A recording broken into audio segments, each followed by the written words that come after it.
Hey guys, welcome back to another episode of the Music Den. I'm your host, Armando Venditti. Hoping you guys are having a fantastic day. And above all else, that you're indeed looking after yourselves and one another. Today, ladies and gentlemen, we are down to a duo. Mr. Ken Cheshire is in today. How are you, Ken? I'm good, boss. Good to see you.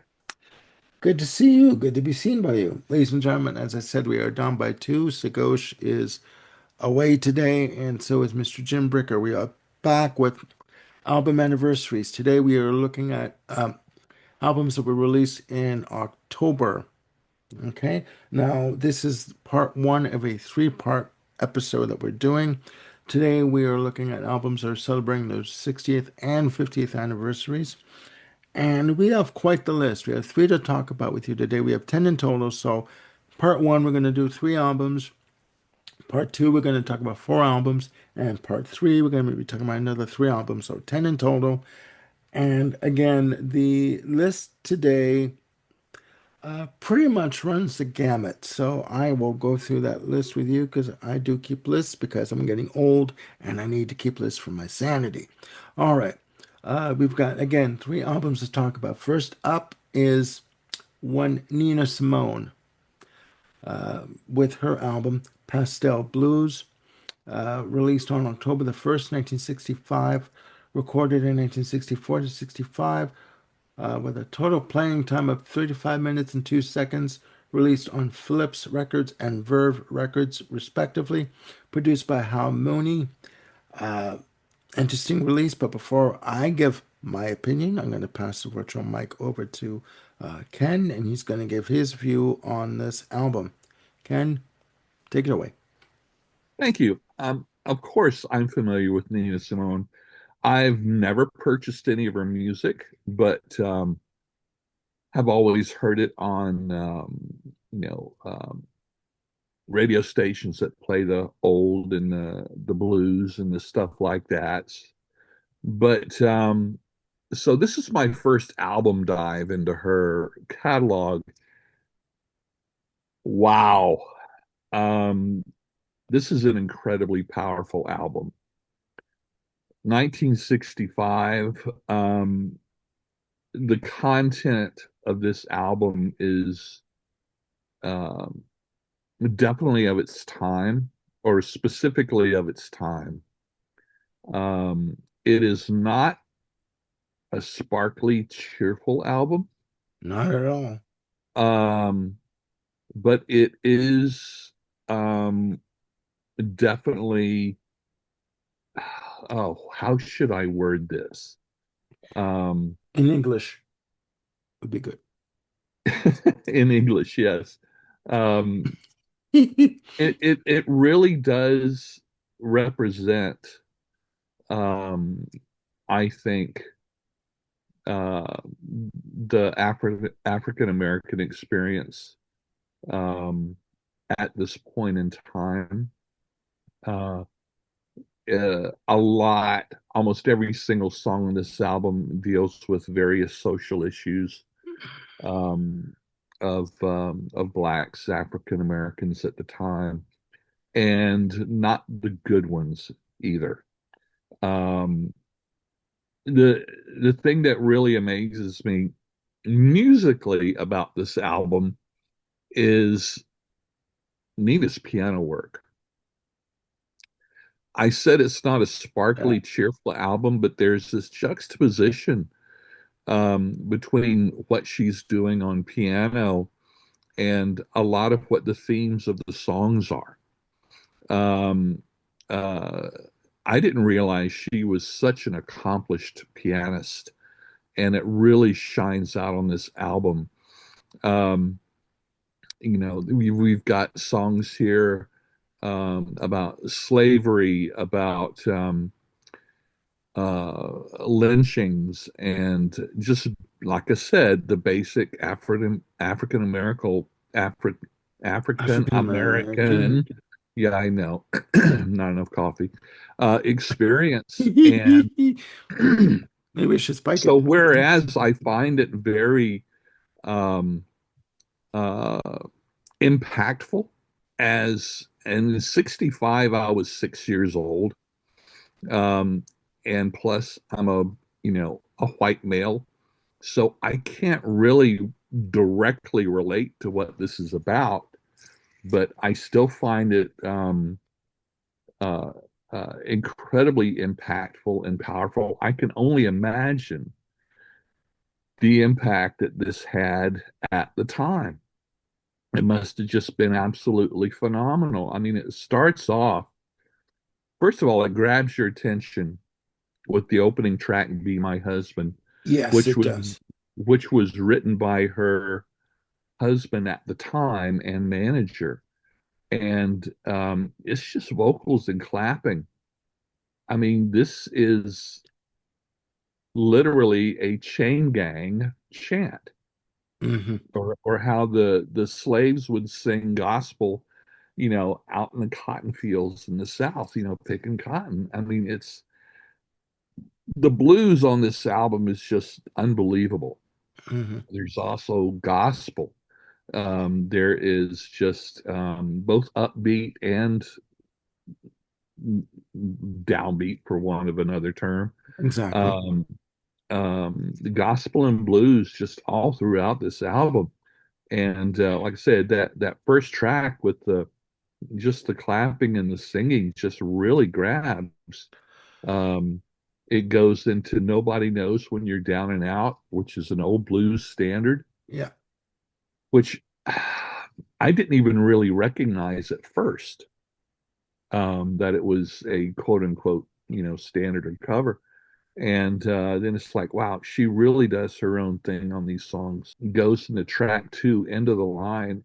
It's an incredibly painful ballad, but the piano there again just really juxtaposes it doesn't make it a happy song by any He means. juxtaposes the stark lyrics of the piece. That's right. Yeah. Yeah, and so she not only was able to capture the feelings and um, all of that within her singing, but it's also reflected in her piano playing too, Yeah.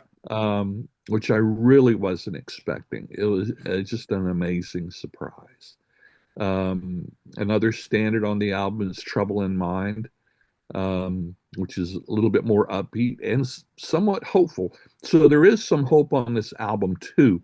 There Hmm. is not just a sense of of the sadness of the persecution of all that, but there is this also lends a sense of um, not really quite we shall overcome theme, but we will be victorious. We will get through this, and we will be better for it. Hmm. So it's not a hopeless album by any means, No. which is really great because a lot of times when albums like this are really painting, representing pain and all that kind of stuff, it almost does have no resolution to the themes, Yeah. but this does. And so there again, thoughts so far from your side? Well, my thoughts are that first of all, I think Nina Simone, for as well known as she, and I'm gonna probably get shit for this, guys, but don't even try it. Not in the comments. Don't even try it. I'm probably because I was just gonna say, as well known as she is, I really don't think that she gets enough notice for her piano playing Yes. and her uniqueness in the studio in terms of her prowess on the piano and her Right. ability to attack arrangements, etc. Little side note, I got flack for saying the same thing about Pat Metheny as a guitarist, that he's a fantastic guitarist, but that he's kind of underrepresented in terms of making people's lists, but um, I digress. Anyways, I think that her work on this album is exemplary. I think that it is, oh, as much as you would imagine. her being told what to do in the studio. She was in control of this recording Yeah. from track one to Yeah. the final track. She knew exactly what she wanted to do arrangement wise, and she followed her muse and she did whatever the hell she wanted to do.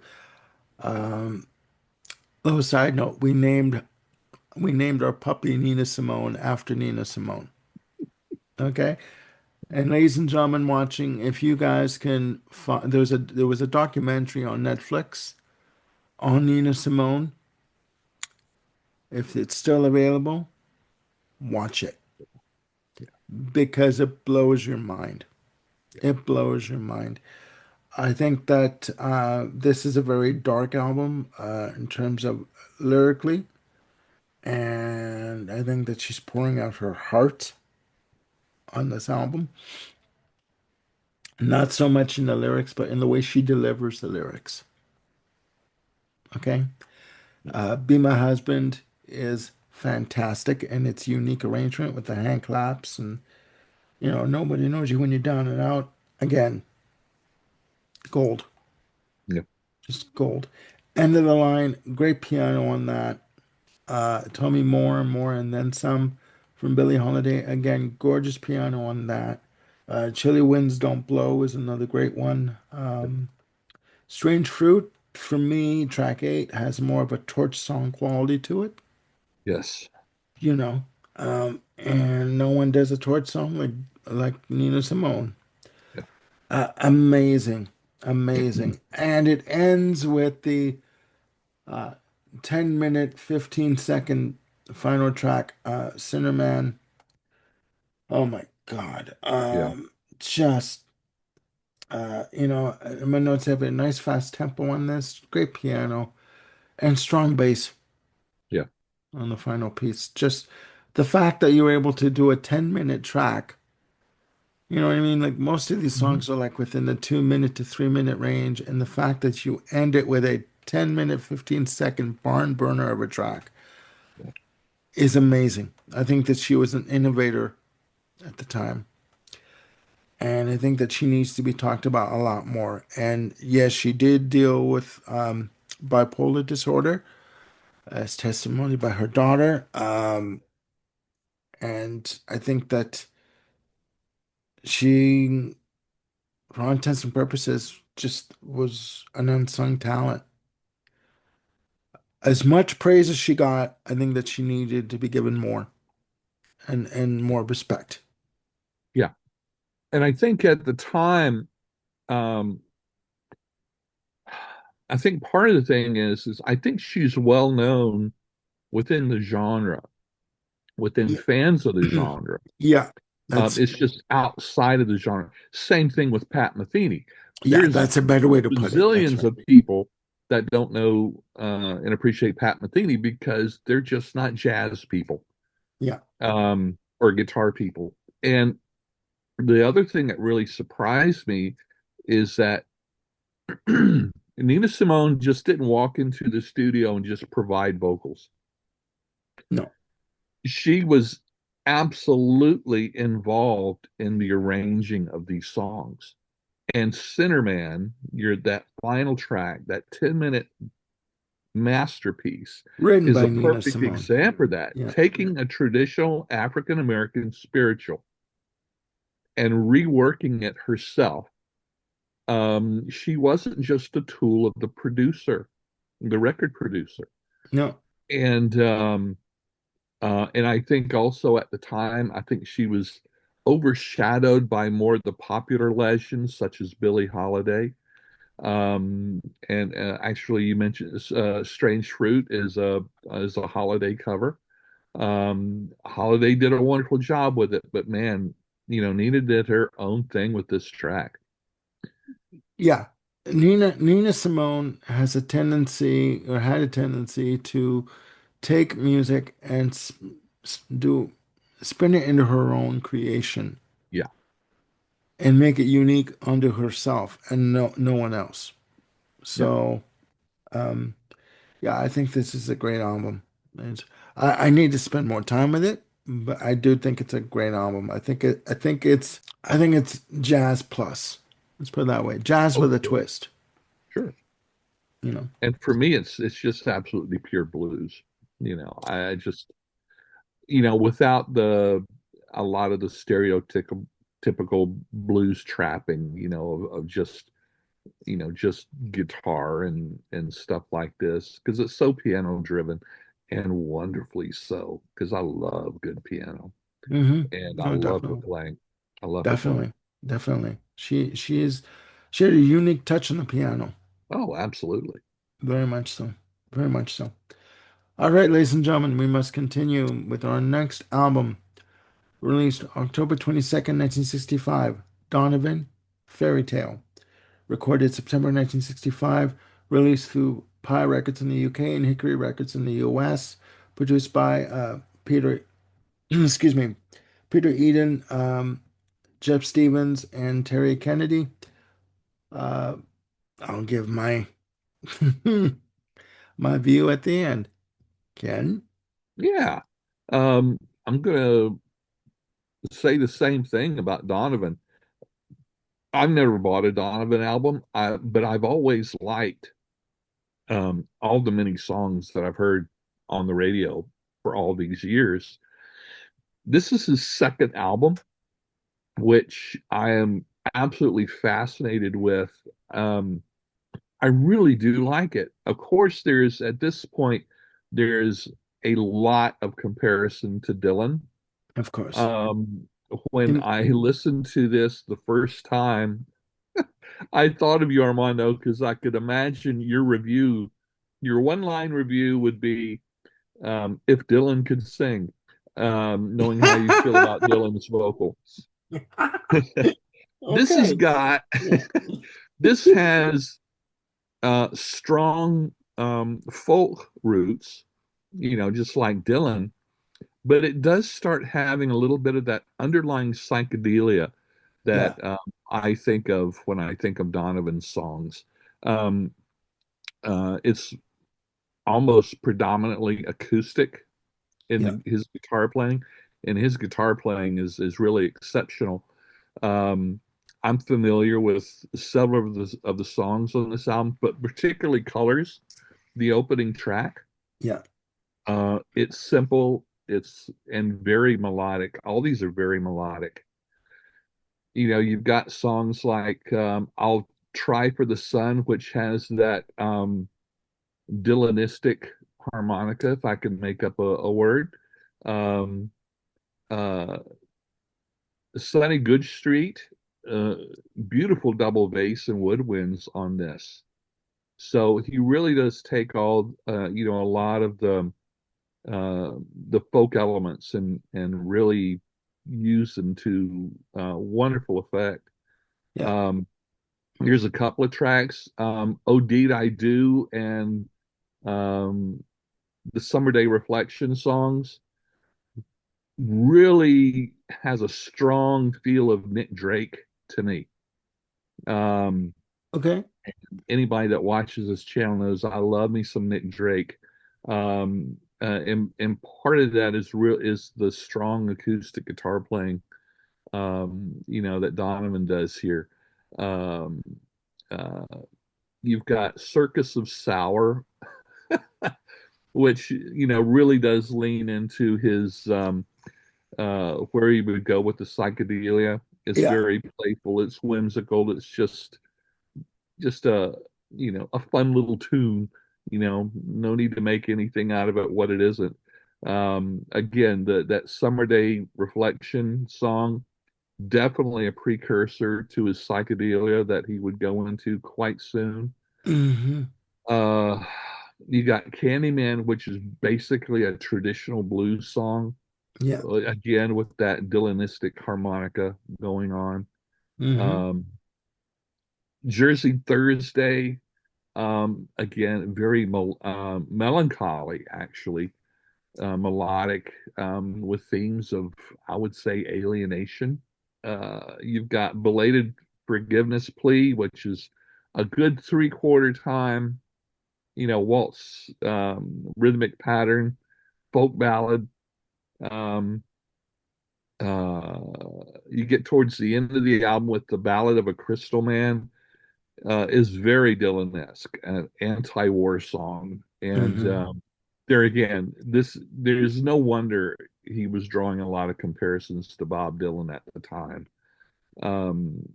Very Little Tin Soldier, and kind of a fairy tale-ish allegory.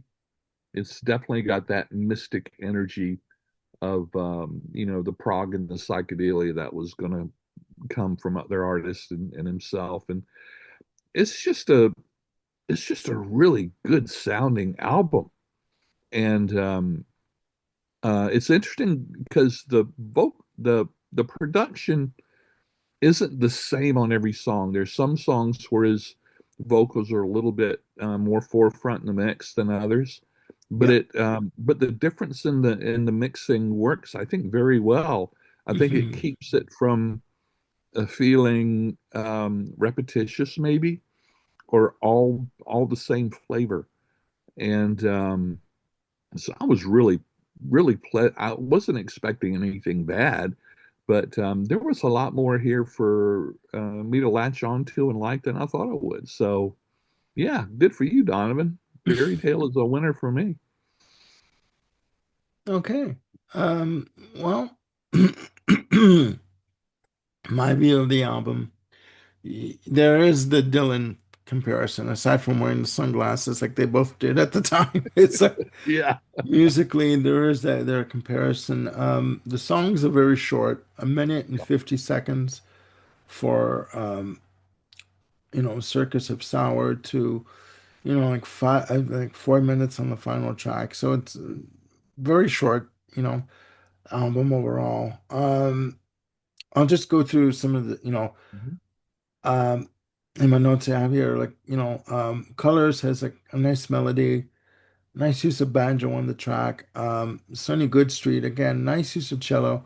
I noticed it goes, changes time signatures from 3/4 time, Yeah. and it just alternates time signatures on that. And most of the songs, um, for me, they're good. Donovan to me had a very unique voice. Yes. Not Dylan per se, but Dylan-esque. Yes. The Summer Day Reflection song for me at 2 minutes and 11 seconds. Nice intricate acoustic guitar on that piece. Like I'm noticing it from a musical point of view. Uh, Candyman, I noticed has in my notes as I put it, good overlapping vocals Yes. in terms of the arrangements of the vocals. The one thing I'll say that got on my nerves was the piercing harmonica that would come in. Okay. Yeah. Okay. I can Yeah, see that. yeah. Yeah, and nothing was more, relevant, evidence of that was, the Ballad of a Crystal Man. It's like, I might not have your annoying harmonica, but nice guitar, It just, ugh, Eh, because I'm listening to it with the headphones, right? And I'm like, right. Right. I'm doing this like, oh my God, I'm like, turn it down and turn it down. Like I couldn't deal with it. But yeah, I mean, it's all right. It's an all right album. Again, another one I need to sit with some more. This is not the season of the witch, No, but it's not hurdy-gurdy man for no, sure. no, but you could see him going in this direction Yes. with this album, right? Yes. And again, this was still at a time where record companies this was, I think, the start of a time where record companies, I should say, would let you experiment with your Yeah. music and try different things. And he was just recording what he wanted to record and sing about what he wanted to sing about, right? He wasn't necessarily, although the record company management were looking for a hit, I don't think he necessarily was worried about that at this point. Yeah. With the, Yeah, I would imagine record companies looking for another Bob Dylan at the time. yeah, yeah. Yeah. I mean, they were probably thinking, the US hit big with Bob. Yep. we Yep. need to try with Donovan. And he Yeah. was, I would imagine, he was promoted and marketed as a Bob Dylan-esque figure I would uh, imagine. of the British scene. So yeah, no, that's all right. It's good. It is Yeah. good. Very unique. Except that damn harmonica. Ugh. Ugh. Ugh. Oh my God. Okay. Moving on, ladies and gentlemen. The last album that we're going to be talking about in part one of album anniversaries for October, we have The Who with The Who by Numbers, released October, uh, sorry, my eyes are bad today. October 3rd, 1975, recorded from April 12th to June of 1975. Produced by Glenn Johns, who had worked with the band before, who would also work with the Eagles, much to the annoyance of Glenn Fry. Rest in peace, Glenn Fry. Released on Polydor Records in the UK and in Europe and through MCA Records in North America. The album had two singles, Squeeze Box, Kent's favorite, and Slip Kid. Uh, and had a playing time of 37 minutes and 19 seconds. A little footnote, the songs on side one were performed on the supporting tour for the album, 70 shows in total. Uh, Pretty much Squeezebox had remained in the set list with the band over the years as a staple. Songs from side two weren't touched. As, and I believe I do remember reading that Slip Kid was performed live, sorry, by Roger Daltrey on the solo tour that he did. Um, Now, this album is, in reading, doing the research for this episode, this album was recorded at a time where the band, according to Pete Townsend, were in complete shambles. He was depressed. He was indulging quite a bit, he admits. I won't go into what, but he was feeling depressed about the state of the music business at the time. Should The Who continue? From what I gather, he was feeling this way as far back as 1971, with what would become Who's Next. But yeah, he was surprised that they even got this album together at all. All the songs are written by uh, Pete Townsend, with the exception of, there was a look at my notes here. Uh, Success story. Yeah. Success Story by John Entwistle, which starts off side two. But I'll give you my opinion on this album after the fact. Ken, what is your view on this album? Oh gosh. I'm going to try not to gush so much about this album. Oh, I gush away. absolutely, I absolutely adore this album. Um, I think it is generally underappreciated. Um, and I think a lot of that because at the time, um, for instance, the first single, Squeeze Box, Yeah, the commercial hit just didn't tick off all the boxes for the rock fans, for a heavier sound. And a lot of these songs aren't heavy in the sound. I think Townsend, right around this time, turned 30 years old. that's right. Was basically going through a midlife crisis at Yeah, 30 years old. he was. Um, Yeah, he was, this album is more than any other album in their catalog by far the most introspective album and collection of introspective songs from Townsend. And whereas previous he would deal with um, maybe with social issues, um, also with um, uh, societal things like within Quadrophenia, the whole, painting the picture of what it's like to be a mod in England in the 60s. Things that were somewhat connected to reality somewhere. Um, of course, Lifehouse was just something else completely. But Well, let's just do a little sidebar there. I At the end of the whole situation with Lifehouse, I don't even think Pete Townsend knew what Lifehouse was no, about. It no, was so no, convoluted. no. Sorry, all due respect. Go on, go on, go on. To me, this album is a first cousin um, uh, to one of Townsend's solo albums, Empty Glass. Because on Empty Glass, he was dealing with the whole, where does he fit at this point in life? Because Yeah, punk was so popular at the time. He was also dealing with his alcoholism. I mean, the title, Empty Glass, there you go. yeah, Um, so during these songs are all dealing with issues of disenchantment, personal relevance, and where he fits in to the rock and roll industry at 30 years old. I exactly. mean, he's literally saying, I hope I die before I get old. Well, guess what, Pete?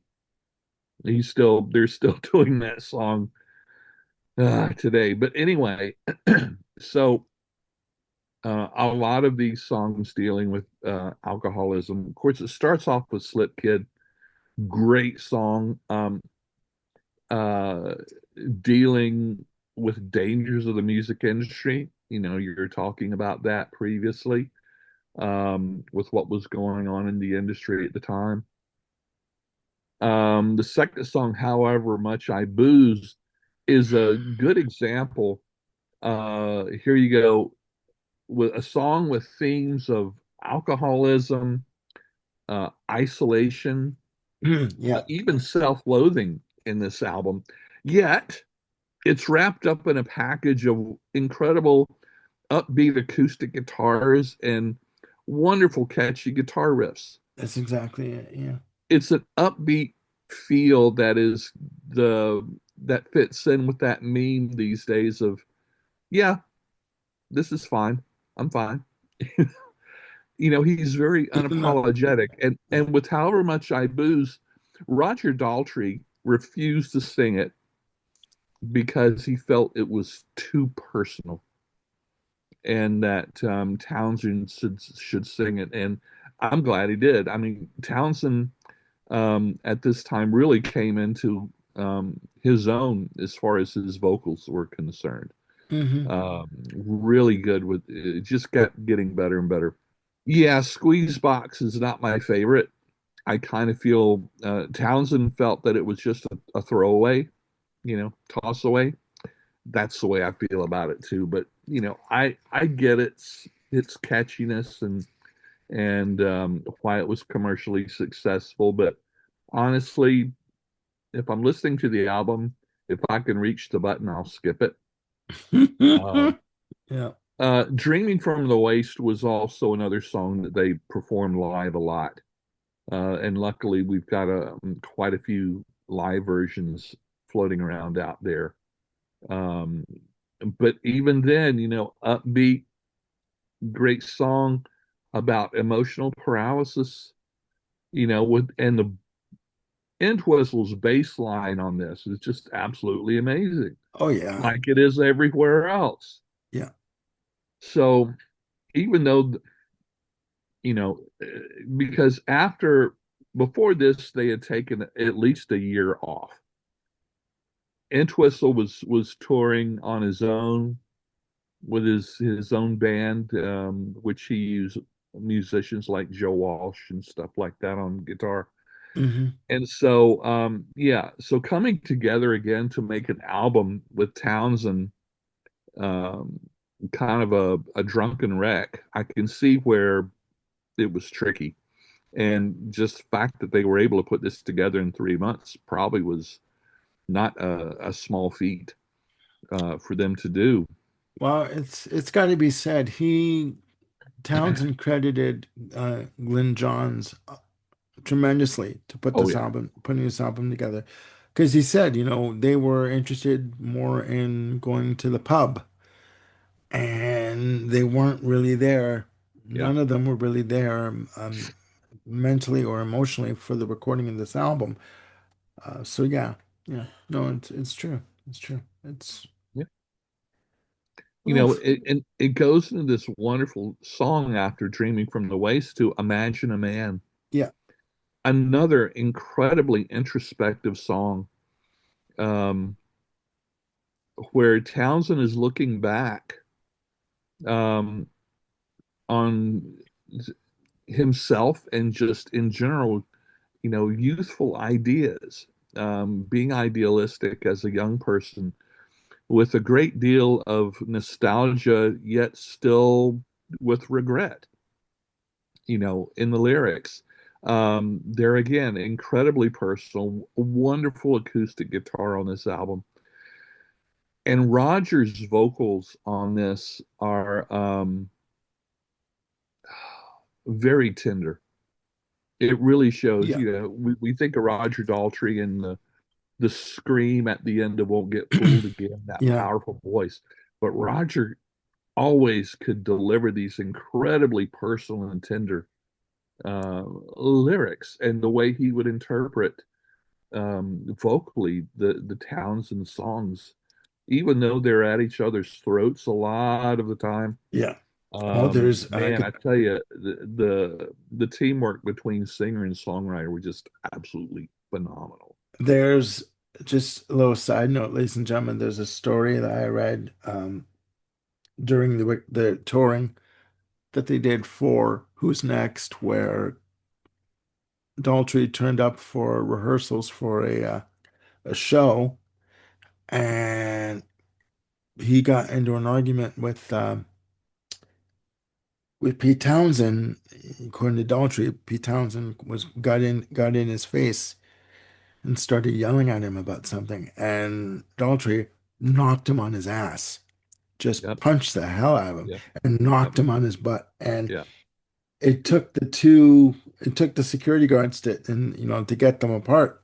But Daltrey said, "Don't you ever, and I mean ever, come at me like that again. I'm not yeah, your puppet. I'm yeah, not beneath you. I'm an yeah, equal member here. And if yeah. you don't like it, then because the issue was, ladies and gentlemen, they were using a lot of tape effects Hmm. for keyboards for I guess it's the polyphonic synths that Yeah, they were using for Who's Next. And a lot of the tape effects weren't working because they were brand new at the time, so they weren't timed properly with regards to when they were yeah, going to come in on the songs.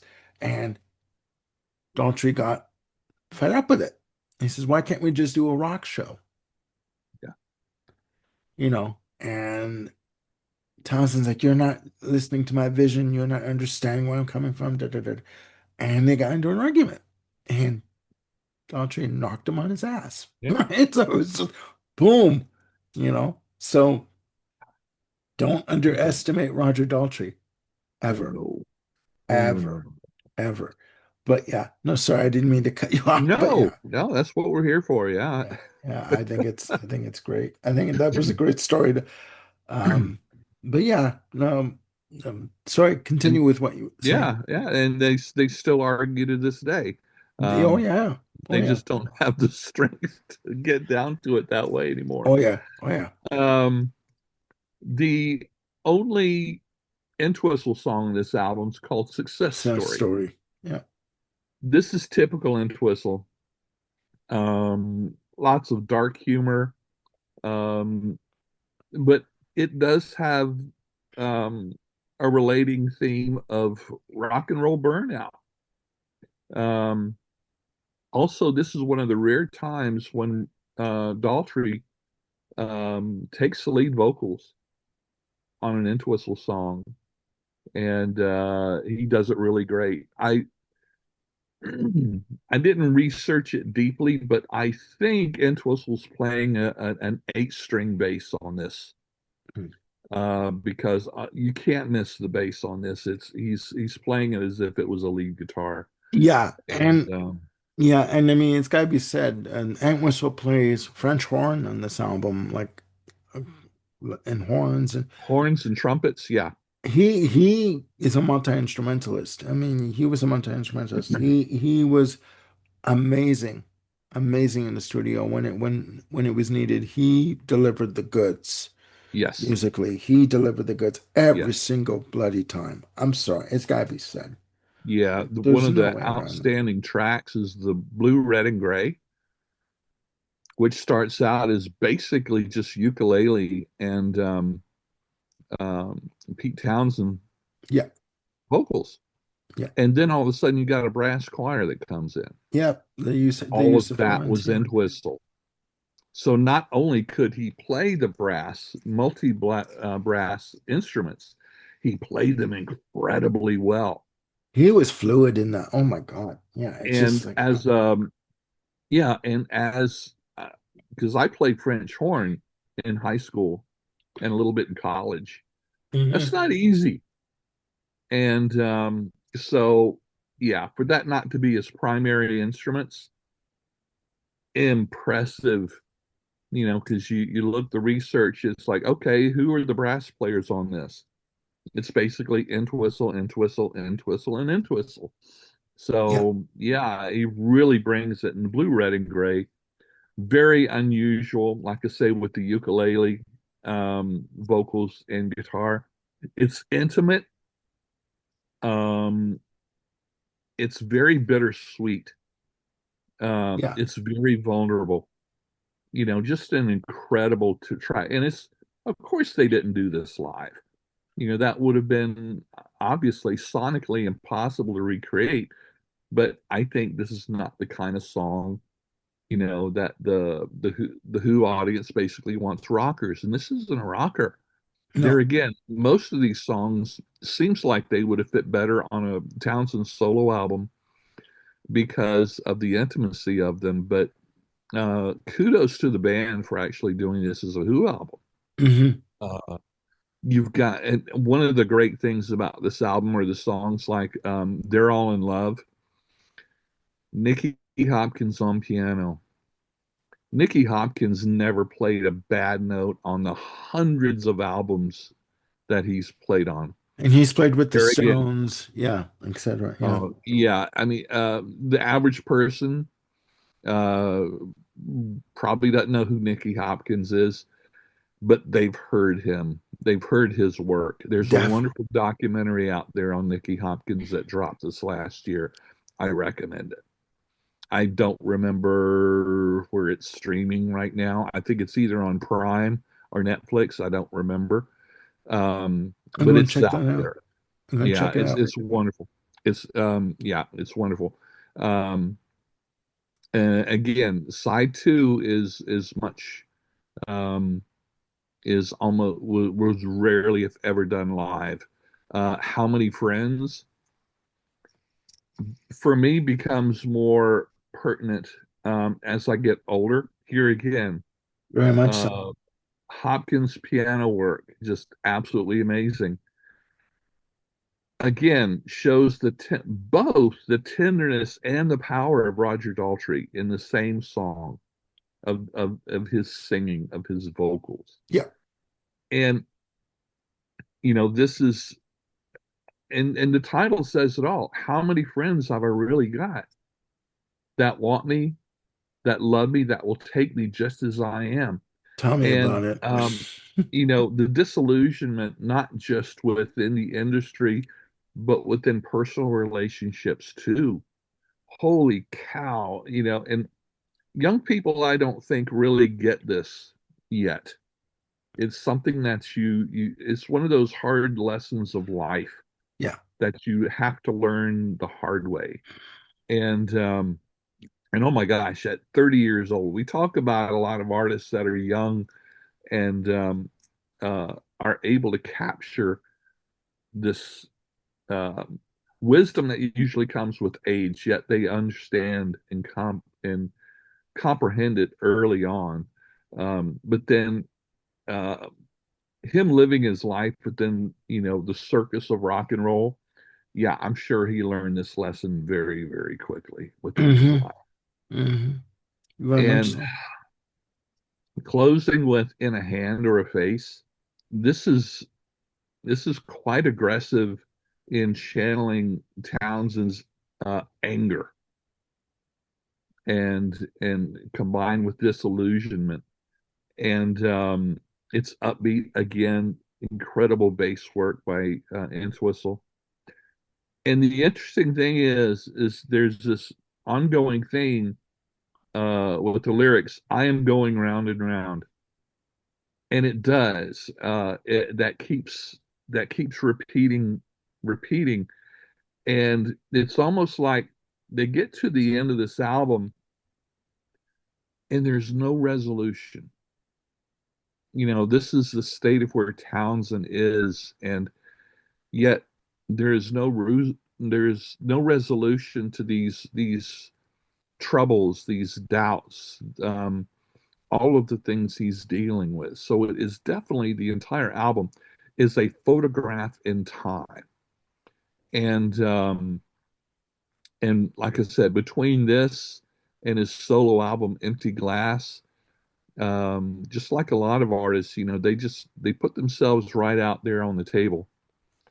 And whereas I think Empty Glass actually is a little bit more therapeutic with dealing with his issues.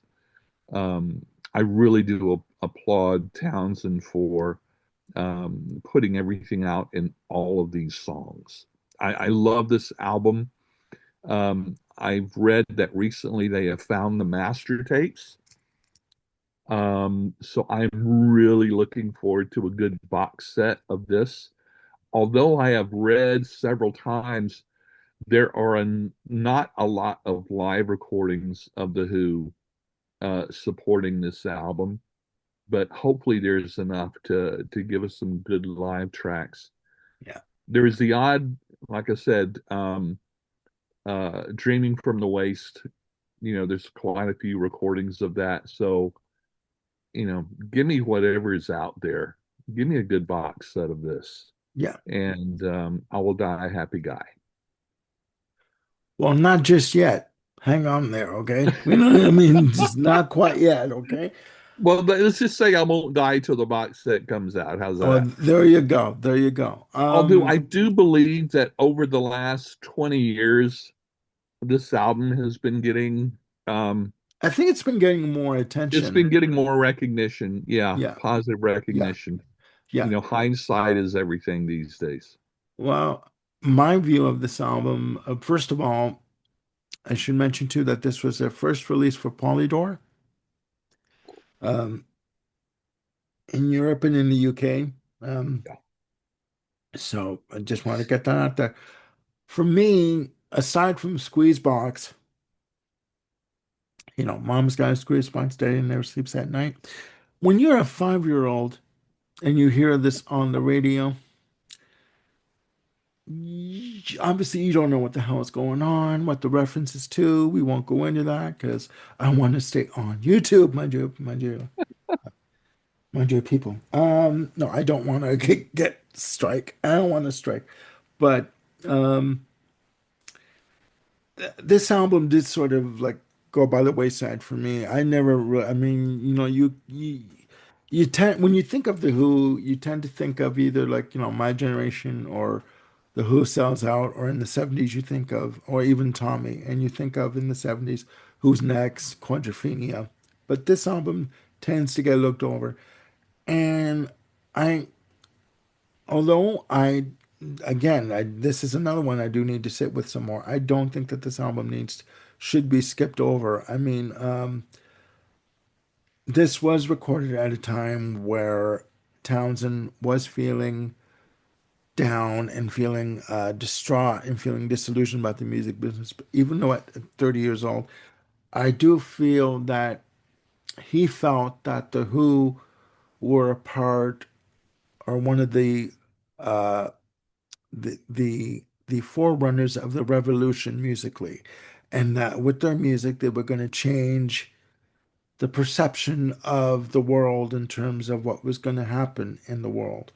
And I think that at this age, at 30, And the fact that I guess he felt that he didn't accomplish that, Right. you know, as a musician, as part of the Who, and it does show in songs like however much I booze, Squeeze Box again. I have in my notes here only one thing: AM/FM Gold. 2 minutes and 41 seconds. MCA and Polydor thought, okay, MCA in particular for the North American market, this was, this was pay dirt. We could sell Yeah. this. It's under 3 minutes. It's not terribly risque in terms of the lyrical content, although nudge, nudge, wink, wink, we all know what it was about. Okay. And they struck pay dirt with this. Imagine a Man. I do agree with you. Amazing vocal delivery from Roger Daltrey, and I think I'm going to make a correction here. I think it was I think it's Imagine a Man, not Slip Kid, that was performed by Roger Daltrey on his solo tour in 2019. So that's my correction to make. Probably. But because of the soft arrangement and just the way it's done, the vocals are just amazing. I think that this album overall is a great album. It's a great album. Success Story is great. To me, it's poking fun at the music business. Yes. You know what I mean? It's like, and it's endless of saying you think you're gonna make it. You think that once you've made it, your answers, your problems are solved, and they're not. They're not. Ultimately, and this is quite trite in saying it and quite cliche, but ultimately, you got to look within yourself Yeah. to make yourself happy and to solve your issues. You can't be expecting to get all this money and this adulation and all your worries and troubles are going to go away, right? But that's another soapbox for another day. Um, you know, uh, Other songs like How Many Friends, I think, yeah, I recently in my own personal life found that out. How many friends do I have? And yeah, it's It not a good shrinks. not a good It outcome. shrinks as you get older. Yeah, yeah. And Blue, Red, and Gray. The fact that there's French horns on this, just the arrangement of the track with using ukulele, etc. I think it's just a good song. It is. I think that maybe this could have been a third single Could be. from the album. Yeah. 2 minutes and 47 seconds. Why not? It fit the format. At this point in time, record companies were looking for, and radio was looking for in particular, songs that were 3 minutes plus or 3 minutes under. If it went beyond 3 minutes and 30 seconds, you were in trouble. You know, Queen would come along a few weeks later and blow that perception out of the water. But at this point in time, I think that Blue, Red, and Gray could have been a single. Yeah. You know, I do think you're right. I do think that this album does get overlooked, and it shouldn't. I think it needs to be discussed more and praised more. And it's got to be said too. Squeezebox is still played on classic FM rock radio That's right. today. So this album has never really been out of the public eye with the playing of Squeezebox. But at the same time, I do think that it needs more respect and more discussion. It needs to be examined more. Yeah, this is an album that to be really appreciated, it needs to be listened to within its context.